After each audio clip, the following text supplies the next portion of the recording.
अब देखो जो नेक्स्ट एक्सरसाइज है आपकी दैट इज कॉम्बिनेशन, ठीक है। तो अगर मैं कॉम्बिनेशन की बात करता हूँ तो कॉम्बिनेशन को समझने के लिए आपको इससे कंपेयर करना होगा परम्यूटेशन से। परम्यूटेशन में क्या आपने सीखा, परम्यूटेशन में हमने सीखा कि जब हमें अरेंजमेंट करना होता है, तब हम परम्यूटेशन का अप्लाई करते हैं, राइट। अरेंजमेंट, और कैसा अरेंजमेंट जहाँ रिपीटेशन अलाउड नहीं होता है। कॉम्बिनेशन में क्या होता है, कॉम्बिनेशन में हम करते हैं सिलेक्शन, अब दोनों में फर्क क्या है पहले मैं आपको ये समझाता हूँ। देखो जैसे कि सिलेक्शन है, in how many ways we can select given object. आपको 3 ऑब्जेक्ट गिवन है, ए बी सी। आपको 3 ऑब्जेक्ट गिवन है ए बी सी, और आपसे पूछा जा रहा है कि कितने वेज में आप इनको सिलेक्ट कर सकते हो। तो देखो अगर इसको अरेंज करना होता, सिलेक्शन से पहले मैं अरेंजमेंट में आता हूँ। इफ अरेंजमेंट 2 आउट ऑफ 3, आपको कहा गया कि 3 में से कोई 2 अरेंज करने, जैसे कि 3 आपके पास ऑब्जेक्ट है, 3 में से किसी 2 को आपको अरेंज करना एक साथ, 3 में से कोई 2 आपको एक साथ अरेंज करना है। जैसे कि मान लो कि 3 पर्सन है, ए बी और सी 3 पर्सन है। अगर 3 पर्सन जो है एक टाइम पे 2 एक साथ बैठते हैं, अगर तीनों में से एक टाइम पे 2 को अरेंज करना है तो कितने वेज बनेंगे। तो देखो ए और बी, पहले ए को बिठा दो फिर बी को बिठा दो। फिर ये भी तो हो सकता है कि पहली पोजीशन पर आप बी को बिठा दो फिर ए को बिठा दो। अच्छा ये भी हो सकता है कि फर्स्ट पोजीशन पर आप बी को बिठा दो फिर सेकंड में सी को। और फिर ये भी हो सकता है कि फर्स्ट में आप सी को बिठा दो सेकंड में बी को। ये भी हो सकता है कि फर्स्ट पोजीशन में आप ए को बिठाओ सेकंड में सी, और ये भी हो सकता है कि फर्स्ट में सी और सेकंड में ए। समझ में आ रहा है, हो सकता है ये सारे केसेस। और इसको फाइंड कैसे करेंगे, 3p2। तो इसमें कितने वेज हो गए, टोटल 6 वेज। कितने वेज हो गए, टोटल 6 वेज। तो अगर मैं अरेंज करता हूँ कि अगर 3 पर्सन को एट ए टाइम 2 पोजिशन पर अरेंज करना है, 3 में से 2 को अगर एक साथ बिठाना है तो कितने अरेंजमेंट बनेंगे, ये आपने देखा 6। और फिर आप इसको कैसे सॉल्व कर सकते हो, 3p2 में देखो क्या होगा, 3 factorial upon n minus R, 3 minus 2 that is 1 factorial. तो 3 फैक्टोरियल क्या होता है, 3 इंटू 2 दैट इज 6। तो देखो ये भी 6 आ रहा है, ये क्लियर हो गया, ठीक है। अब बात करते हैं सिलेक्शन की। तो सिलेक्शन में क्या होता है, if in place of arrangement, arrangement की जगह अगर आपको सिलेक्शन करना means out of 3 we have to select any 2। मैंने आपको कहा कि सेम केस में ले रहा हूँ, ये 3 आपके पास पर्सन है और किसी पर्टिकुलर पोस्ट के लिए मान लो कि 2 वैकेंसी है, वैकेंसी 1, 2 पोस्ट खाली है, पोस्ट 1 और पोस्ट 2।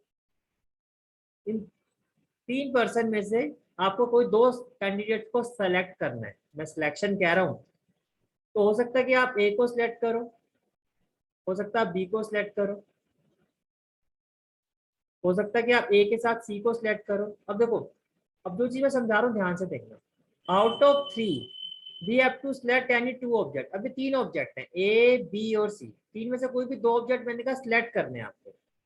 हो सकता है आप ए बी को सिलेक्ट कर लो, हो सकता है बी सी को सिलेक्ट कर लो, हो सकता है आप ए सी को सिलेक्ट कर लो। फर्क समझ में आ रहा है आपको, क्या ए बी को सिलेक्ट करना और बी ए को सिलेक्ट करने में कोई डिफरेंस है, पहले मुझे ये बताओ। भाई आपके पास एक एप्पल पड़ा हुआ है, एक ऑरेंज पड़ा हुआ है, एक बनाना पड़ा है, मैंने कहा कोई भी 2 फ्रूट आप सिलेक्ट कर लो। आपने कहा मैं एक एप्पल ले रही हूँ, एक ऑरेंज ले रही हूँ। मैंने कहा ठीक है, मैंने कहा मैं एक ऑरेंज ले रहा हूँ, एप्पल ले रहा हूँ। तो क्या मेरे पास कोई खास चीज आ गई है, हैं?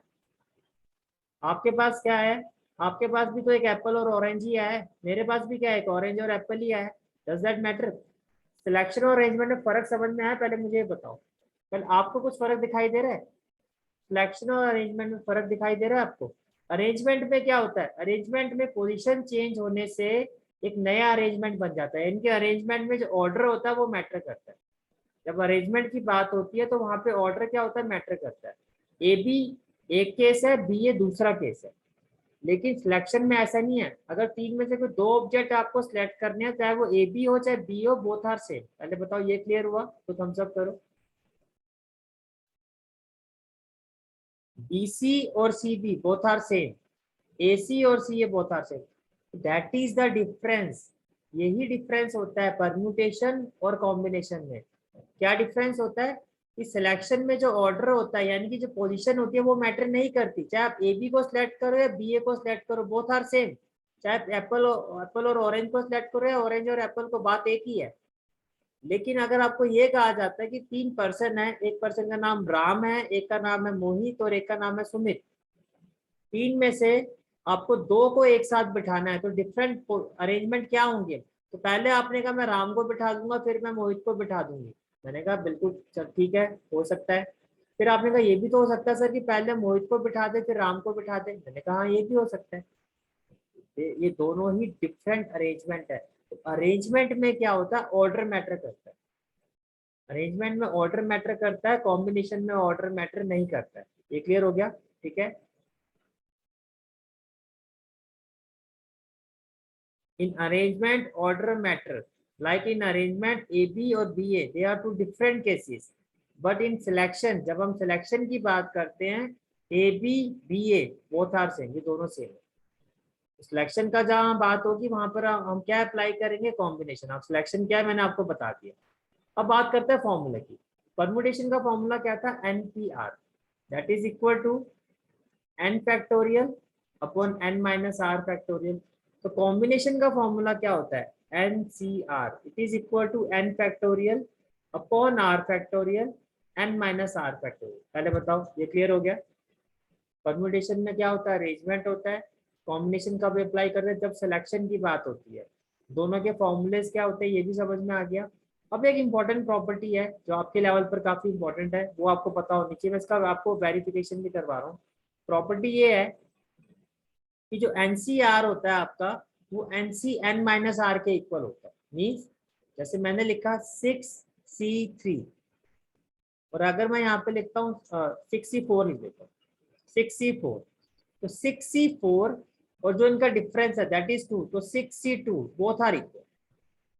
समझ में आ रहा है?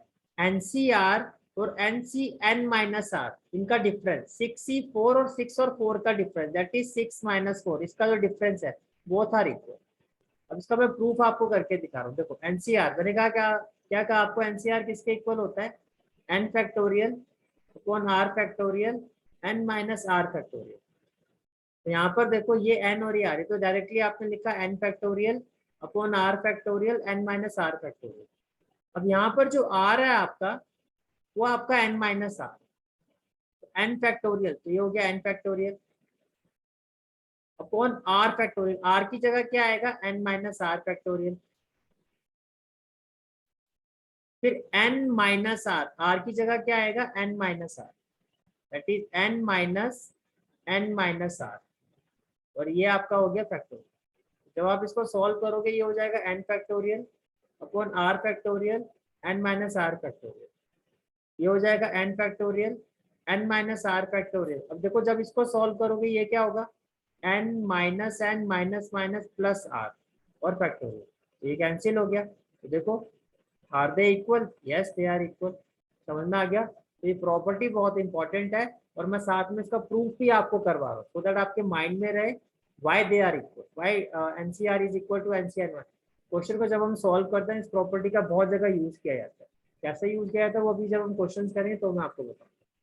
ठीक है, बाय दैट टाइम पहले आप इसको नोट डाउन करो, फिर हम आगे मूव करते हैं।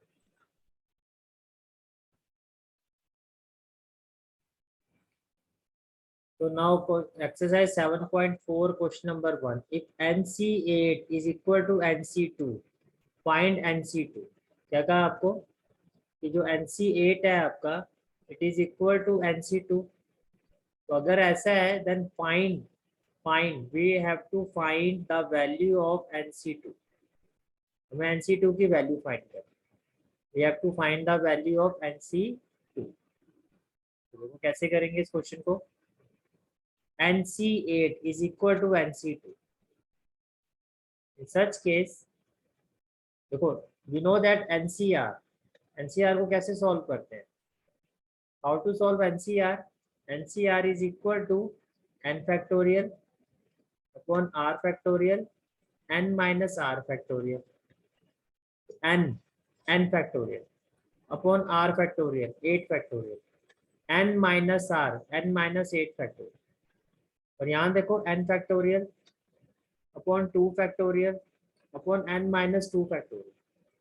अब अगर इसको मैं नॉर्मल मेथड से सॉल्व करता हूँ तो मैं क्या करूंगा, इस n माइनस 8 को एक्सपेंड करूंगा टिल n माइनस 2 तक।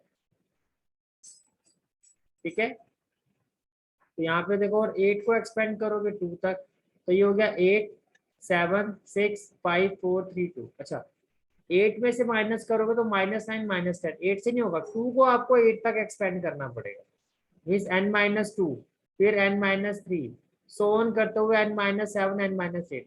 अब देखो क्या ये पॉसिबल है इतनी बड़ी कैलकुलेशन करना? तो अगर नॉर्मल मेथड से अगर मैं इस क्वेश्चन को करूंगा तो यहाँ आके आपका ये मेथड फेल हो जाएगा।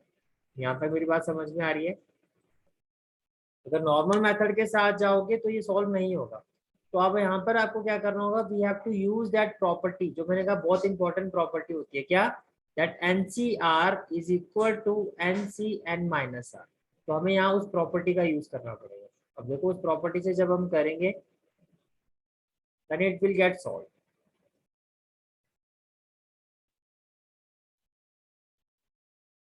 NC8 is equal to NC2 आपको गिवन है, NC8 is equal to NC2। Now we know that there are two possible cases. One, NCR is equal to NCR। तो इस केस में क्या होगा कि जो 8 है आपका वो 2 के इक्वल होना चाहिए, वो यहाँ पर नहीं है। अब ये कब इक्वल हो सकता है, दो ये वैल्यूज कब इक्वल हो सकती है, या तो NCR हो, ये भी NCR वैल्यू हो। तो ये जो R है आपका वो दोनों केसेस में इक्वल नहीं है, N तो सेम है but R is not equal. तो ये वाला केस तो पॉसिबल नहीं है। Then NCR is equal to NCN minus R. फिर ये वाला जो केस है, फिर हम इस केस को अप्लाई करेंगे, then this case is applicable here. इन मींस जो आर है आपका, अगर ये इक्वल नहीं है देन फॉर श्योर जो आर है आपका वो n माइनस आर के इक्वल। आर यहाँ पर क्या है आपका 8, और यहाँ पर इक्वल टू में ये है आपका, इक्वल टू में यहाँ आर की जगह क्या आ गया, n माइनस आर। तो जो बेस वैल्यू है बेस वैल्यू के इक्वल, तो आर की जगह क्या आ गया 8, और यहाँ पर आर की जगह क्या आ गया n minus R, that is n minus 2। तो n की वैल्यू क्या होगी आपकी 10। पहले बताओ ये क्लियर हो गया? By this property, by using this property, we can find the value of n. How? That r is equal to n minus r. From the left hand side, r is equal to 8. From the right hand side, n minus r, that is n minus 2. So minus 2 when shifted to the left hand side, it will be equal to 10. It will be equal to 10. So NC2, we have to find the value of NC2. In place of n, we will put 10, that is 10C2. And now we know that what is the formula of NCR? We know the formula of NCR, that is NCR is equal to n factorial, that is 10 factorial, upon r factorial, that is 2 factorial, n minus r factorial, 10 minus 2 8 factorial। और जब इसको solve करो देखो, 10 को आपको expand करना है till 8 factorial, that is 10 9 8 factorial। 2 factorial means 2 into 1 into 8 factorial. It will be cancelled out. 2 5s are 10, 9 5s are 45. This will be the answer of this question. Is it clear?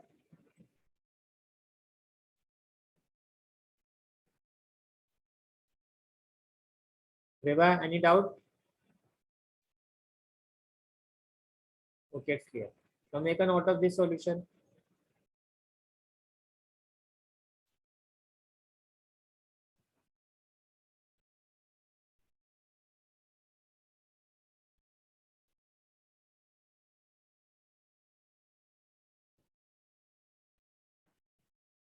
Solution start from here.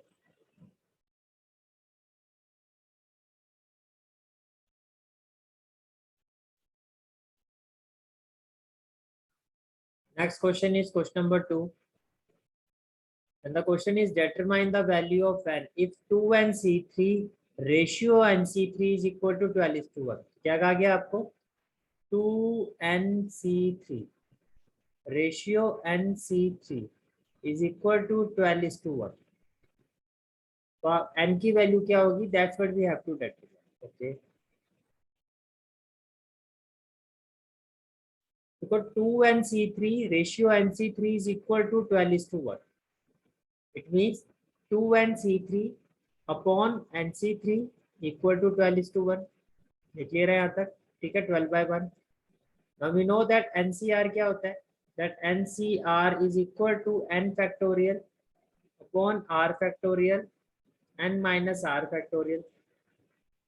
तो ये हो जाएगा 2n factorial upon 3 factorial 2n minus 3 factorial upon n factorial upon r factorial n minus r n minus 3 factorial, and it is equal to 12. Then 2n factorial upon 3 factorial, ये हो गया 2n minus 3 factorial. Numerator by denominator. Numerator by denominator. When it shifted to the numerator, it will be reciprocated. तो reciprocate होगा तो क्या होगा? ये जो डिनोमिनेटर है आपका, ये न्यूमरेटर पोजीशन पर आ जाएगा, और ये जो न्यूमरेटर है आपका वो डिनोमिनेटर पोजीशन पर आ जाएगा, एंड इक्वल टू 12. अब देखो 3 factorial and 3 factorial will be cancel out. अब आप ये देखो, ये आपका 2n फैक्टोरियल, ये क्या है आपका 2n फैक्टोरियल, और ये है 2n माइनस 3 फैक्टोरियल. अगर 2n फैक्टोरियल से आप 2n मूव करते हो तो विद इन द ब्रैकेट क्या आ जाएगा? 2n minus 1. फिर इसके बाद एक और कम हो जाएगा 2n माइनस 2. इसके बाद एक और कम हो जाएगा 2n माइनस 3. बस यहीं आपको रुकना है, बिकॉज नीचे डिनोमिनेटर में 2n माइनस 3 है, so that this value will be cancel. समझ में आ रहा है? यहाँ देखो n माइनस 3 और n फैक्टोरियल में n फैक्टोरियल बढ़ा, इसको एक्सपेंड करो तो n, फिर n minus 1, then n minus 2 और देन n माइनस 3 फैक्टोरियल. ये भी आपका कैंसिल हो गया. तो ये तो जब आप इसको कैंसिल करोगे n minus 3 n minus 3 factorial, 2n minus 3 2n minus 3, और देखो ये 2n माइनस 2 जो आपको दिखाई दे रहा है, यहाँ से अगर मैं 2 कॉमन लेता हूँ तो ब्रैकेट में आएगा n माइनस 1, तो ये भी कैंसिल हो गया. तो कैन आई से दैट, देखो n से ये n कैंसिल हो गया, वी आर लेफ्ट विद 2 2 जा 4 within bracket 2n minus 1 upon n minus 2 equal to 12.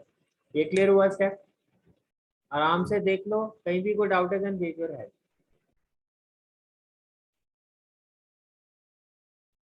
जो 2n माइनस 2 था, यहाँ से 2 कॉमन ले लिया तो n माइनस 1.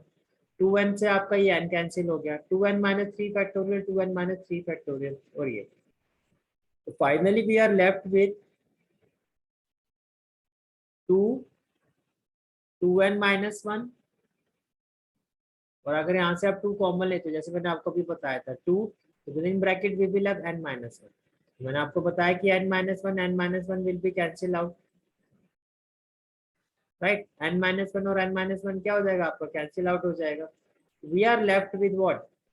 देखो ये आपका 2 2 जा 4, 2 2 जा 4, तो 4 आपका आ गया डिनोमिनेटर में. न्यूमरेटर में बचा 2n minus 1. We are left with 2n minus 1 upon n minus 2 equal to 12. 2 2 जा 4.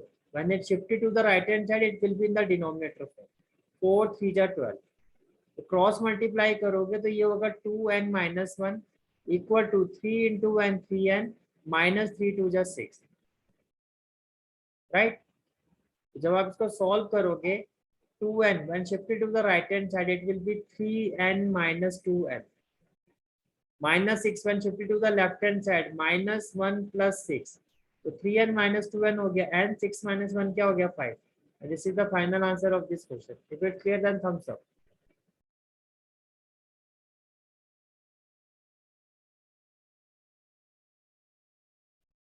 Okay. So make a note of this solution.